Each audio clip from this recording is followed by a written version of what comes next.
O da ja. Šokolad sos. I kako se smije?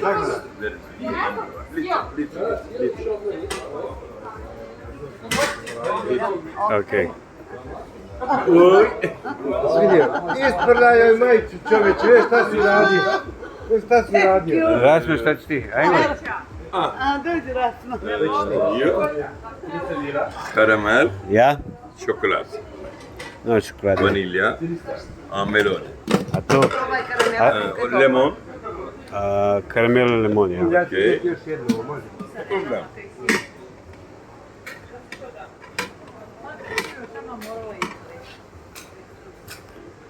Šta je sad?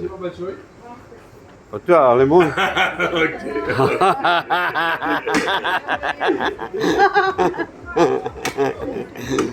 Znaš da vidiš? Evet. Evet. Evet ya. Evet. Evet. Biće tebi evet sad. Not sprinkles. Okey. Okay. Evet. Ketchup, mayonez. Evet, aynen. Yes. Teşekkür ederim. Ben teşekkür ederim. Allah'a emanet. Da, da. Barem si nima kad je radio. Ya. Ha, ver oğlum. Teşekkür ederim. Kako se ne vrš, da?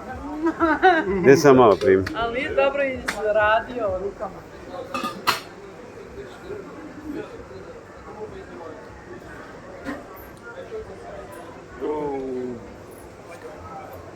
Evo.